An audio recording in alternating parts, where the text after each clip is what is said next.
We are going back, I suppose. That's best way to put this. We have a series of classes that we've been doing on Avrohom Avinu. So if I can recall correctly, we started with Avrohom Avinu the intellectual, then Avrohom Avinu the prophet, Avrohom Avinu Lech Lecha, the first time he did what God wanted as opposed to as he understood God wants. Then of course the bris, and a big one was the Akedah, right? The moment of the Akedah was not only for Yitzchok but also for Avrohom Avinu very significant. The last two classes were on Torah, right? The last 2 weeks did on Torah. Guf versus Neshama, and narrow versus broad. Last week's class was that Avrohom and Torah represent a narrow purpose versus a broad purpose. Torah is only about the Jewish people. Avrohom Avinu is about the whole world, and we discussed those dynamics. We're ready to move on to Yitzchok. So in researching and preparing my Yitzchok topics, I realized that in order to do this properly, we need to go back and visit something else about Avrohom Avinu, something that we really didn't touch on. And that was Avrohom Avinu's effect on his world, on his environment, and his tactics. So this is another Sikh on Avrohom, but if you'll notice at the back of your stack, you have 2 pages of Torah Oir. I hope, to do this all today. I want to finish the class with this Torah Oir, so you'll understand that I'm going back to Avrohom Avinu, not only to talk about Avrohom Avinu, although we will be talking about Avrohom Avinu, but to set up the contrast between Avrohom Avinu and Yitzchok. The Sikh in front of you is really important, I think, from a common sense perspective. Let's read. Vayikra Sham b'Shem Hashem Kelela. Avrohom Avinu basically taught the world about God. That's what those words mean in simple. Zog the Gemara, says the Gemara, Tekra Vayikra Vayakri. Says the Gemara, Avrohom didn't simply call on the name of God, he got others to call. And Malambad interprets the Gemara, Shehikri Avrohom Avinu, L'shmei Shel HaKadosh Baruch, Avrohom made call the name of God Almighty, Bepeh Kol Oivei V'Shav, in the mouths of all those who passed by. You all know about the Fertile Crescent. The Fertile Crescent meant that in the ancient world, you had to live near water to be able to irrigate your crops and to be able to live, right? This is what they call the farming and community stage of human evolution, as they call it in what is it? In anthropology, I suppose. And people lived in communities near water. The ancient world, was Mesopotamia, which is Israel and Egypt and parts of Syria and Iraq. But there was a desert in the middle. And you couldn't traverse the desert, you couldn't go across the desert. So there was a rainbow. It was shaped like a big U, upside down U. And if you lived here, which was the bottom of the right tip of the upside down U, which is where Avrohom Avinu was born, in Kasdim, and you wanted to go to Canaan, which would be parallel to that on the left tip of the bottom of the U, you couldn't go straight. You had to go around like a rainbow. It's called the Fertile Crescent. It's considered the oldest civilizations of humanity on record. Now, so if you could situate yourself on a road where people coming from the east to the west had to pass you by, all the way down to the bottom of Egypt, yeah? And people coming from the west to the east would pass you by. You were situated logistically in such a way where you met all travelers. All travelers. It's not the same thing as meeting all people, but that was the best way to gather information. You sat in one place, the information came to you. You knew what's going on in the west because the westerners passed by to go east. You knew what's going on in the east because the easterners passed by to go to west. And you could collect information, and you can also plant information. Avrohom Avinu did exactly that. Hebron is a desert. It's part of the Fertile Crescent, but Hebron is a desert. Southern Israel is a desert. Avrohom parked himself in the desert and fed people. Simple. So people who were traversing what is considered the ancient world So much of the route was very fertile, a lot of water, a lot of moisture, a lot of food. But at this particular junction, it was very helpful to have somebody give out food, especially if he was giving it out for free. It was a very logical way of meeting the most people, not just the people who actually met him, but all the people who would meet all the people who met him, because travelers carried not just wares and wealth, but information. It's not today. You don't go online and find things out. You have to hear it from someone. So Avrohom Avinu was able to teach the whole world about God by sitting in one place. Now, we did plenty of traveling also. But sitting in a Chevron served an incredibly useful purpose. He was in such a location, people needed him, because this was a desert part of this link, of this route. People came to him for food and for water and for shelter, and Avrohom was able to gather and to share. This is how we taught the world about God. This is Avrahm's technique. The story about the tent with the 4 entrances, that's the idea. Right? So he would feed them. Ketzad, this means, they would eat and drink. Omdu ubarchu. They wanted to thank him. Om alahem, and he would say, V'chi b'shali achaltem, you ate my food. B'shalakei elam achaltem, you ate God's food. Hoidu v'shavchu ubarchu. Thank, praise, and bless. L'misha omar v'haya ha'elam. The use of the world came into being. Avrohom Avinu fed people, and at the end of the meal, instead of giving them a bill, he gave them a bencher. Thank God.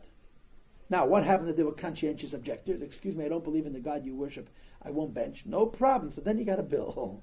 But a desert bill, you see. Not a bill in Brooklyn, but a bill into a Montana, yes. It says that Abedivos haben noch nessen, nit gewollt benchen. The Medrash adds, if you didn't want to bless God at the end of the meal, L'misha Omer v'haya ha'elam. I'm reading what I underlined, as I always do. Hot Avrohom bazei gemontzu batzol. And Avrohom said, okay, pay me. But you couldn't pay for your meal as you would in a restaurant in a local city, but a hoinrav, an exorbitant amount of money, for them was they haben gegessen und getrunken, because they ate and they drink in the middle of a desert. Aufklärendig, Avrohom would explain, as is wert zu basolm, as they feel. It's worthwhile to pay so much money, hayes as in midbar, they're in a desert, gefindt man it, kein macholim, you can't find food, and so forth.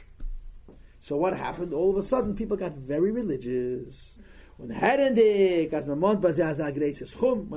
amount, haben sie nachgegeben, they acquiesced, und gesagt, Baruch Elkeil Elam Shechalem Shalei. This is how Avrohom Avinu taught the world about God. Now, what is your personal opinion of what Avrohom Avinu, our grandfather, did? Bribery. It's not only bribery, it's manipulation and meaningless. First of all, he's forcing people. And second of all, so what's he accomplishing? What did Avrohom Avinu want to do? You can get anybody to say almost anything. Twist the guy's arm and say, I believe in God. But he doesn't.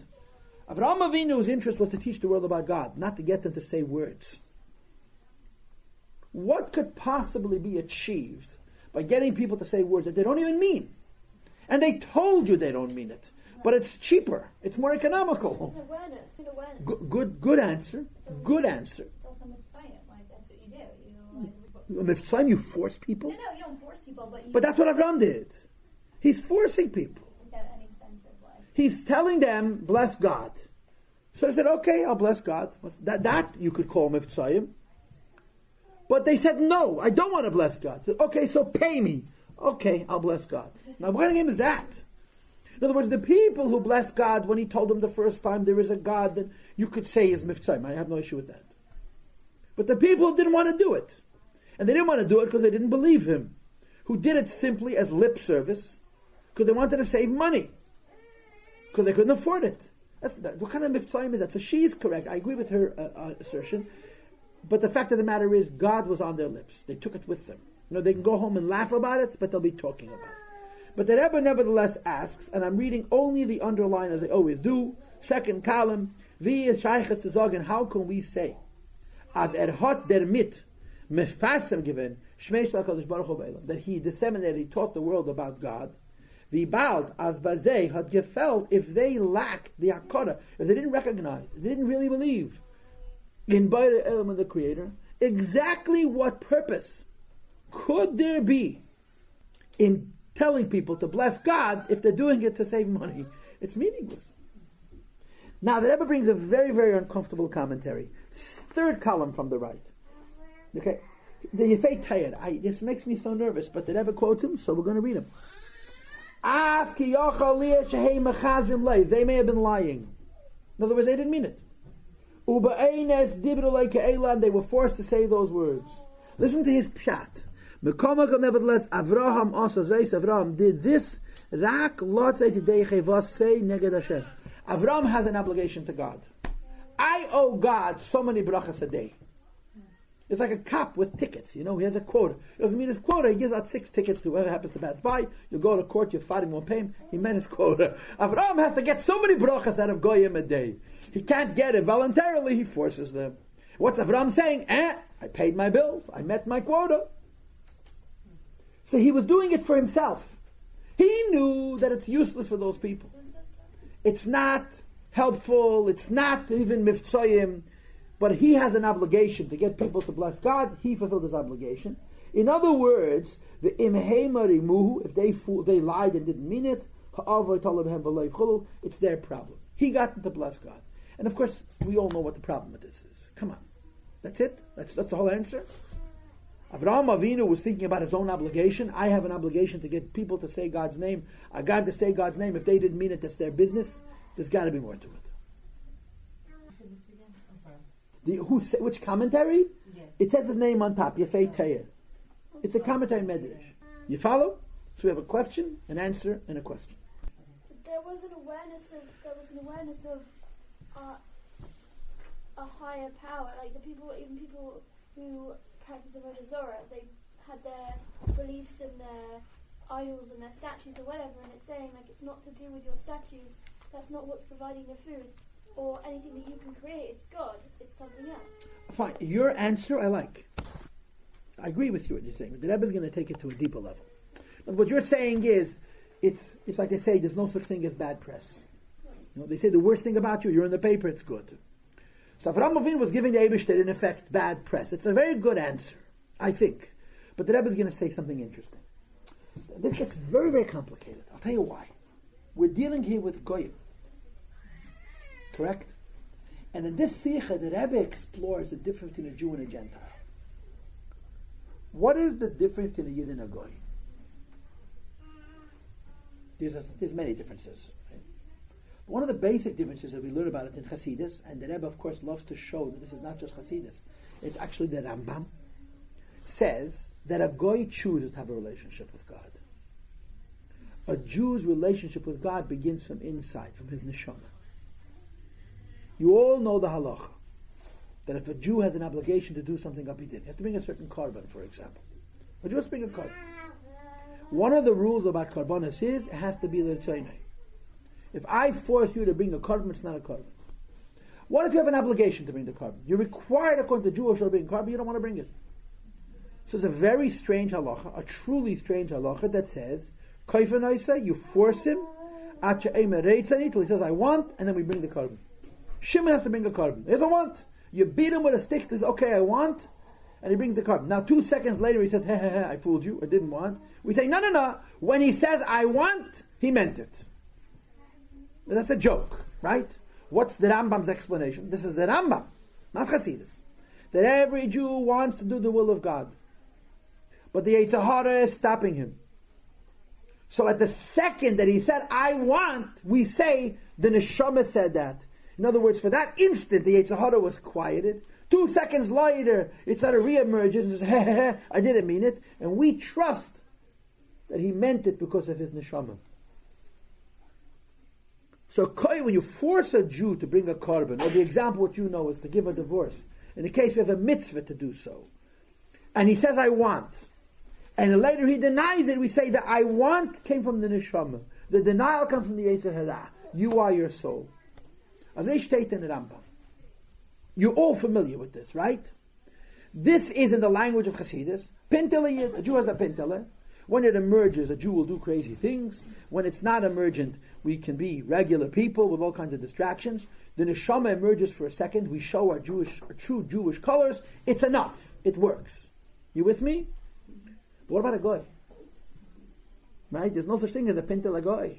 There's a pintele yid. In other words, you can say about a Jew that he says I don't want, and for one instance that I want is real, because it came from the neshama. A guy chooses his relationship with God. A Jew has it from inside.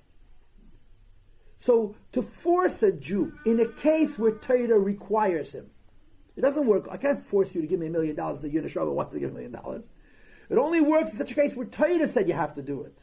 And I'm resisting the Torah. When I force you to do what Torah says, I say that was the neshama. Avrohom is dealing with Arabs, with Bedouins, with Goyim. And he's in effect twisting their arms to say a blessing to HaKadosh Baruch Hu. You can't apply the same logic that you apply by a Yid to a non-Yid. A Yid has a neshama. So you say that when you force him, it reveals the neshama. And the neshama means it sincerely. And as a consequence, we consider the bracha a real bracha, but Goyim don't have a pintel a goy. So what possible purpose, beyond what was said before, that it's a form of bad press, which is also good press, could there possibly be to coercing a goy to say a bracha if he doesn't mean it? It's a good question, right? And it's an interesting question, because the Rebbe does it by juxtaposing a Yid and a non-Yid. The Sikha goes into the difference in a Jew and a non-Jew. We're skipping most of it. But the Rebbe explores that by a Yid this is not such a big question. The reason by a Yid it's not such a big question because of the pintel a Yid. But it's a question by a Goy. A Goy doesn't have a pintel a Goy. And since there's no such thing as a pintel a Goy, when you force a Goy to do something and he says, I want, it's the same person who said before I didn't want. And it's the same person who's going to say a second later again, I don't want. So it's a lie. You with me? Good question? So you're saying that like when a Jew does a mitzvah, when you force a Jew to do a mitzvah, it's almost like you're bringing out what their neshama really wants. But when you force a guy to do a mitzvah, it's just... Right, you're for it, exactly. That's the question. So the Rebbe has a better solution, a different solution. Look at page 123, fourth column from the right, on the first page. Listen to this. You come over to a person who has to bring a carbon, a pit Torah, doesn't want to bring it. You hit him with a stick, he says, I want, he brings the carbon, he later denies it. We say, I want was from the neshama, correct? Why? Because all he wanted was to stop getting hit. Says the Rebbe, but there's another form of coercion. There's another level of coercion. There's another level of coercion where you force somebody and you mamish change their mind. What's the example? This example is brought in Tanya chapter 29. It's a wonderful example.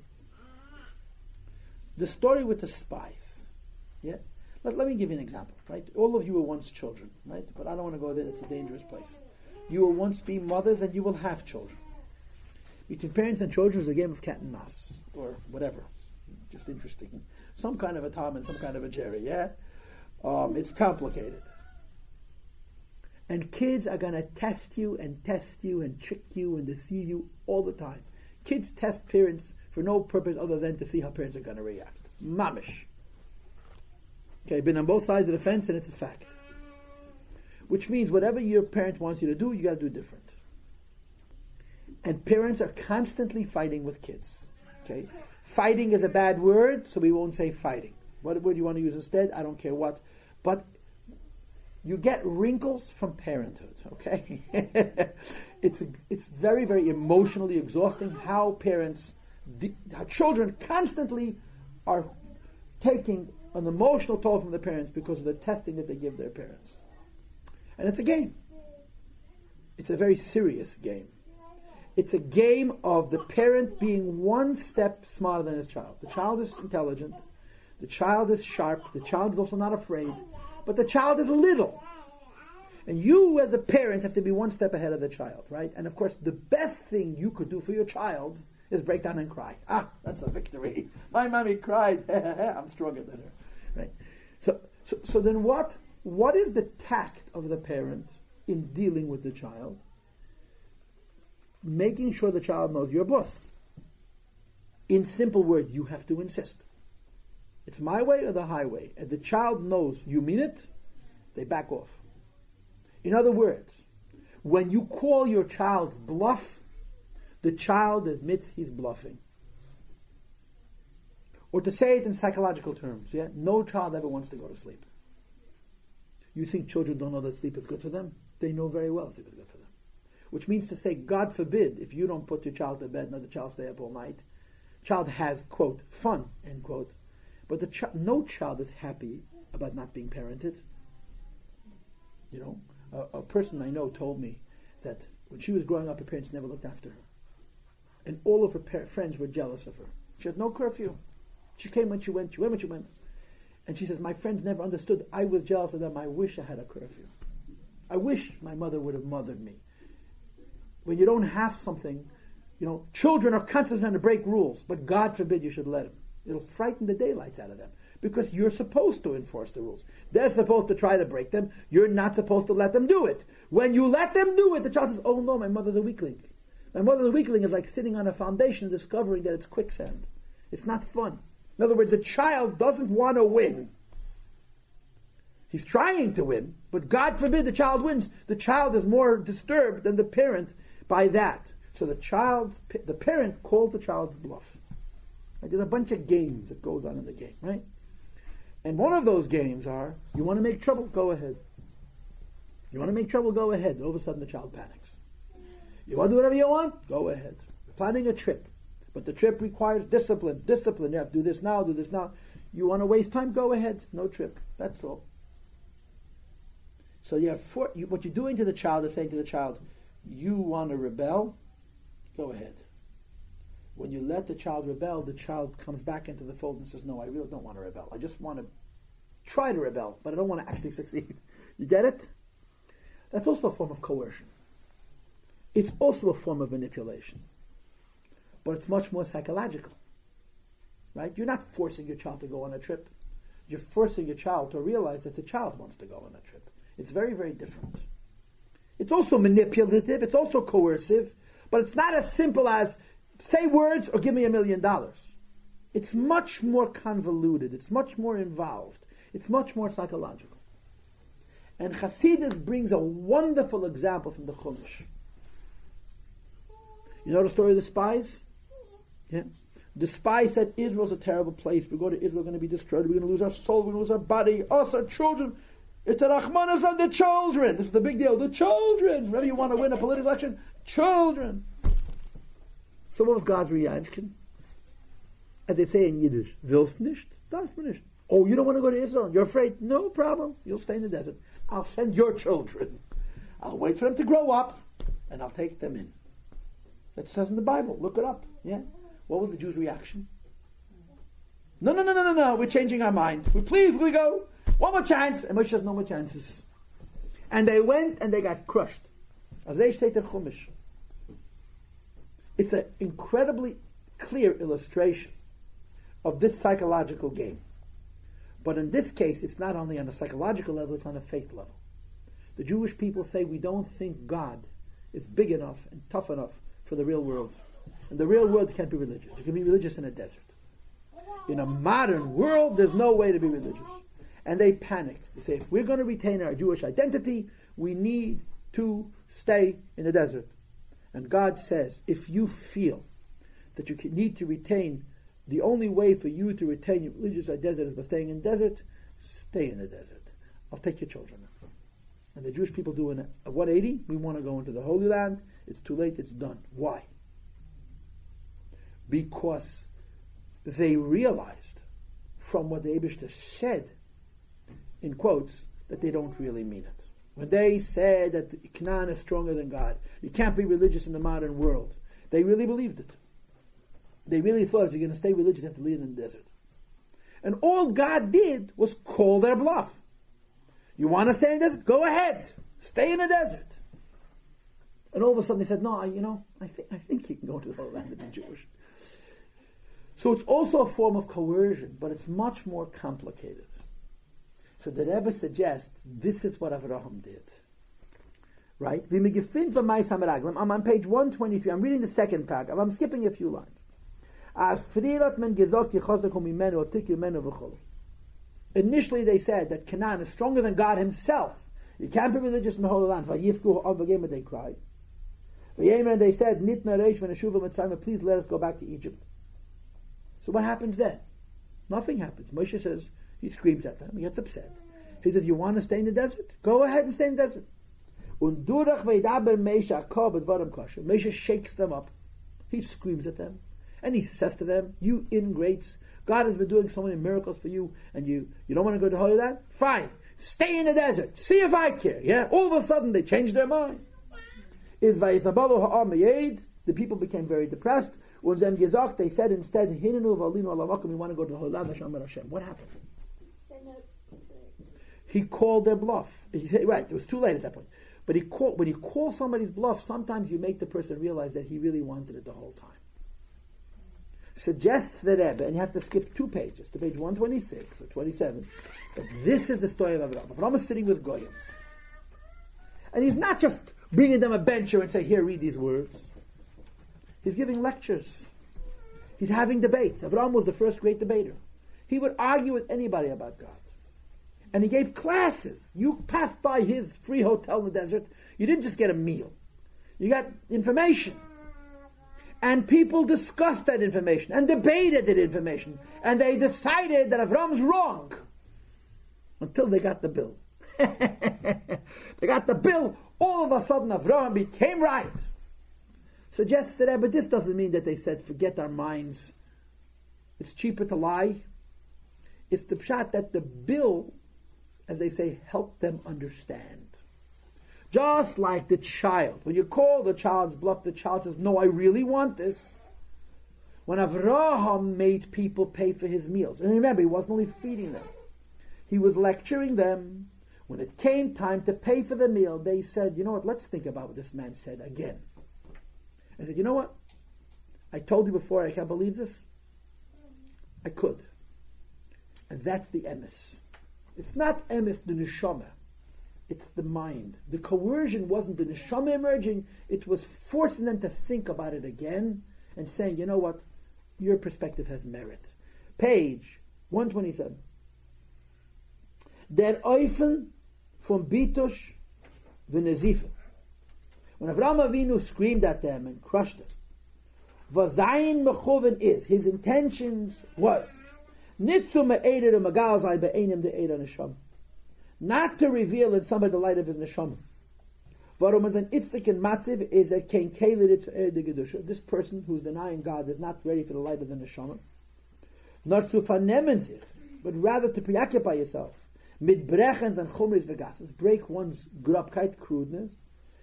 And by breaking the crudeness, the neshama emerges. Says the Rebbe, so by a Jew, when you break his crudeness, the neshama emerges. But by a non-Jew, there's credibility here as well. Says the Rebbe in Yiddish, is shaykh de gmasay eich ba'ad nitid.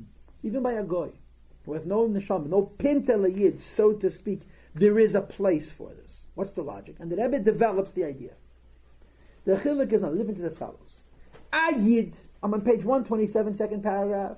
By a Jew, in welcher Mate was sich nicht gefunden, doesn't matter what his level is. Hat a neshama? He has a neshama. In other words, nefesh alakis, a godly soul.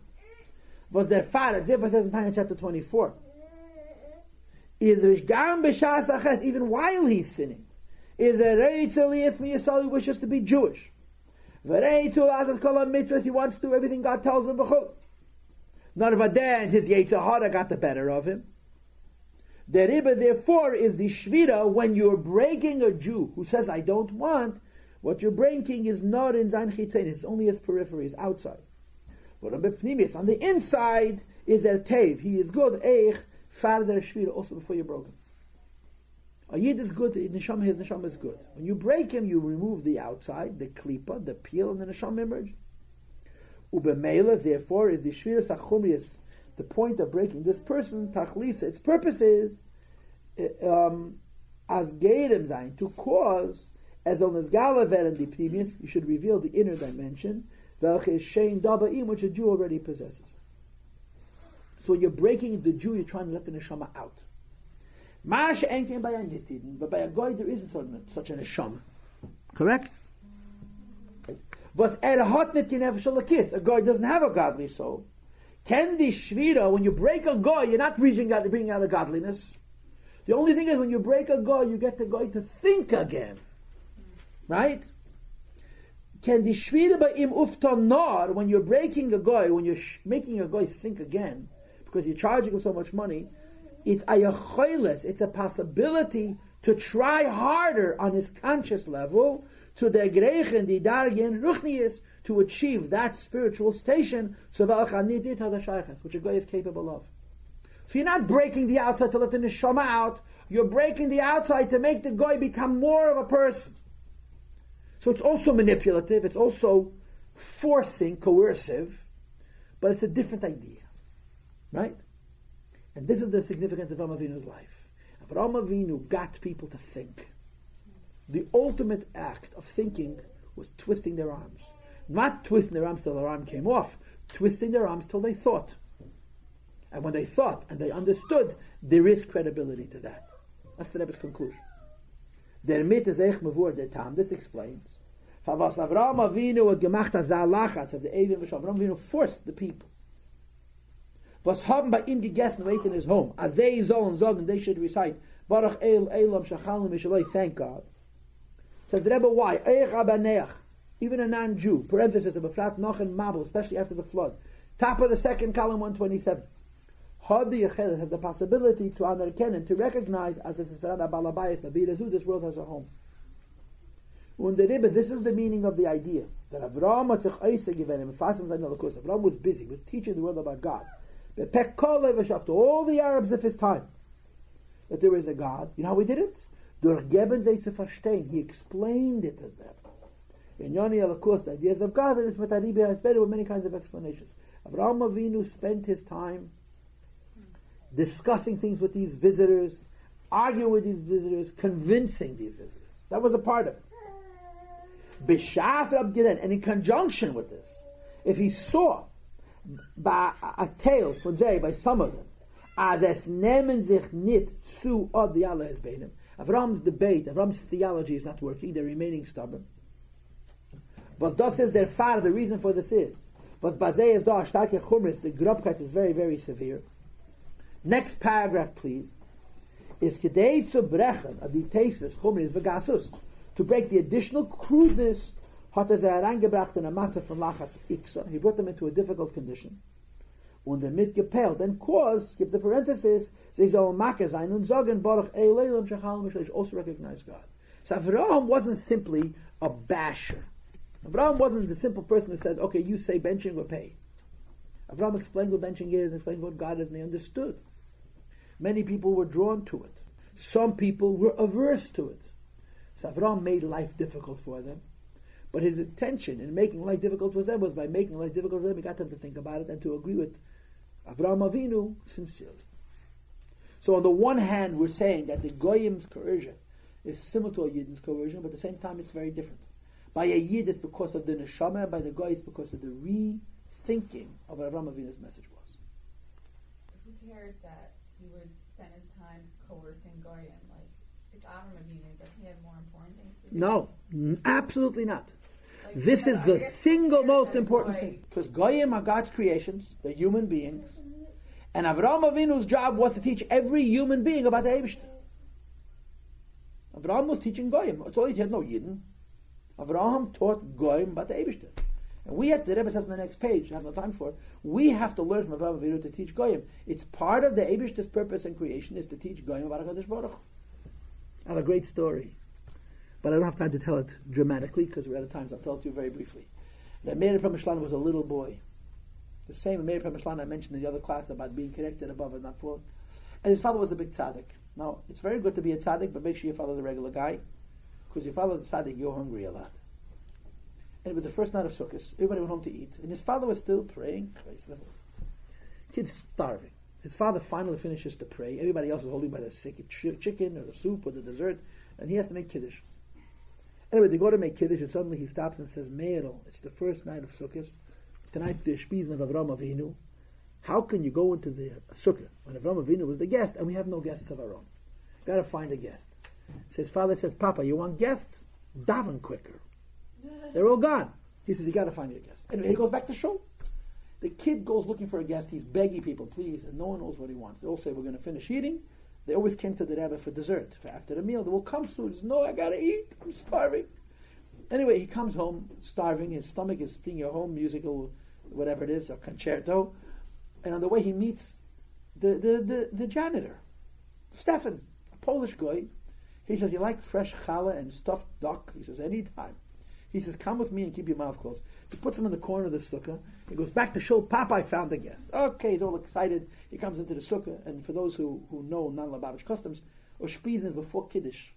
As soon as you walk in the door of the sukkah, you start saying a whole bunch of words from Zayat, and he invites Avrohom Avinu and Yitzchok Avinu. Suddenly he stops, and he says, Meidel, where's the guest? So he shows him Stefan, the janitor.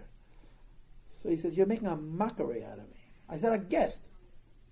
So his little boy looks up at his father and says, tell me, Tati, we really believe this stuff, yeah? Avrohom Avinu is here now. He says, yeah. I said, of course. You see Avrohom Avinu?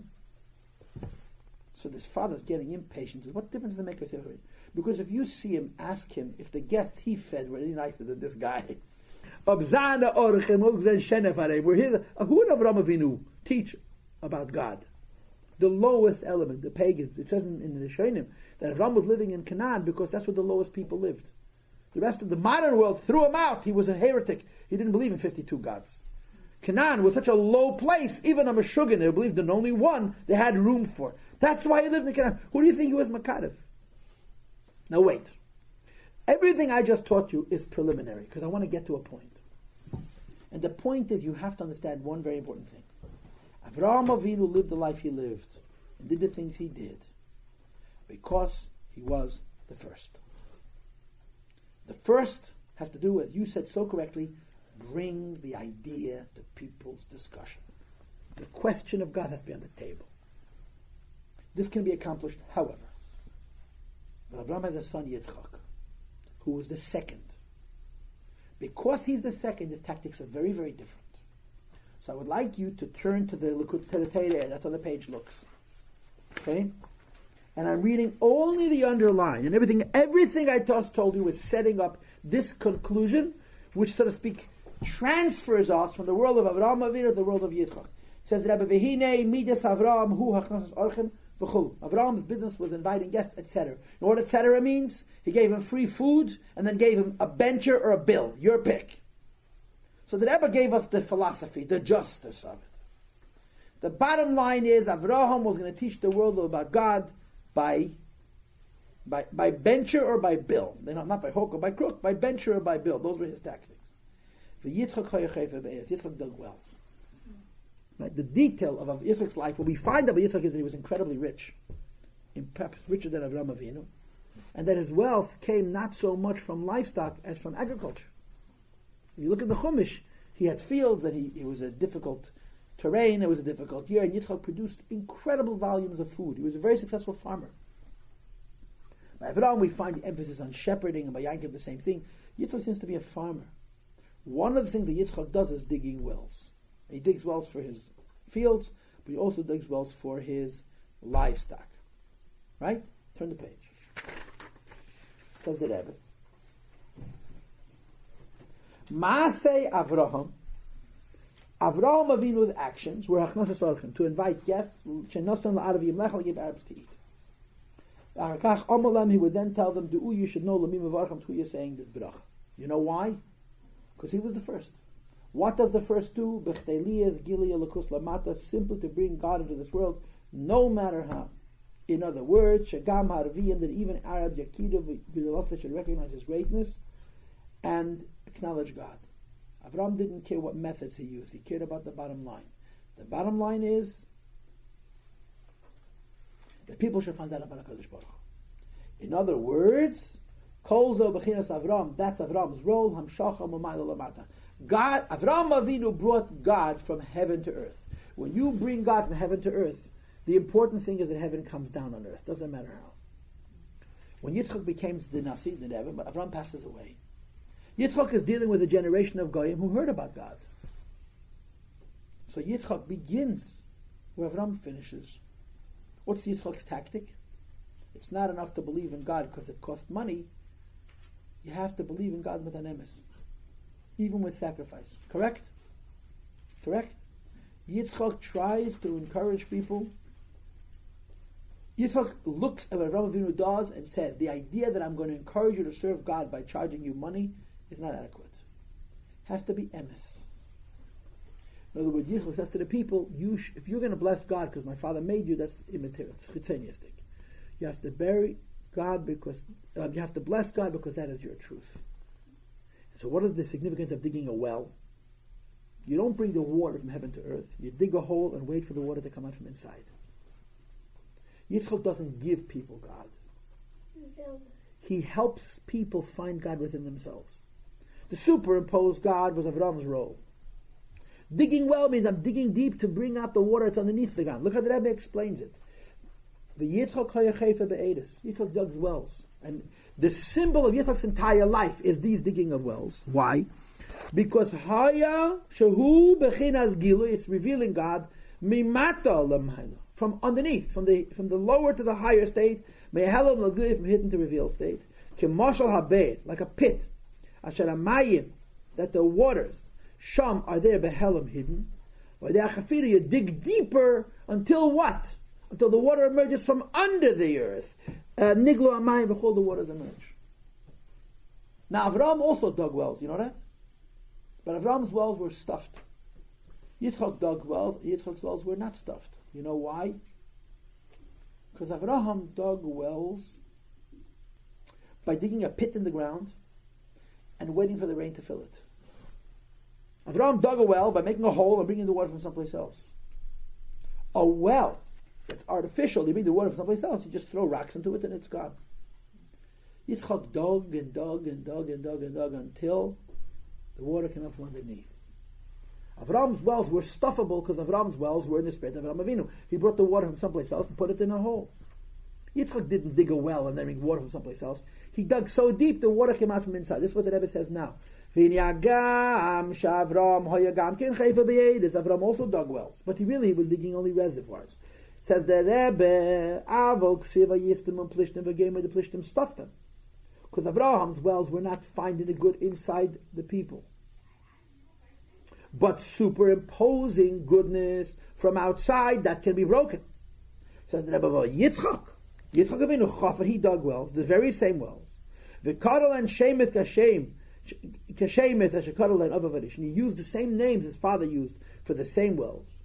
And the Rebbe goes to shtickle mysticism, but the difference in the names that Avrohom used and the names that Yitzchok used.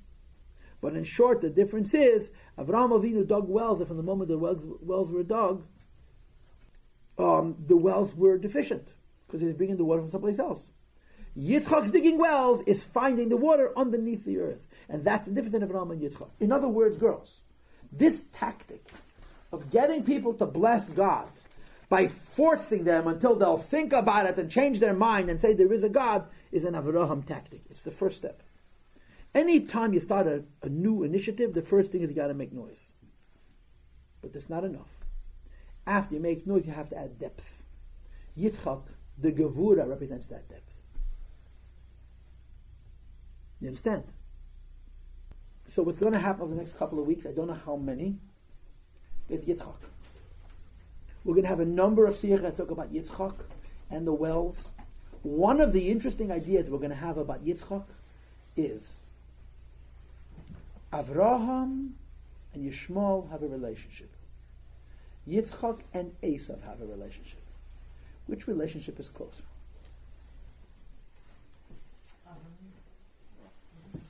Is that a trick question? It's a trick question if you're tricked. Avrohom is Yishmael's father. Right. Yitzchok is Esav's father.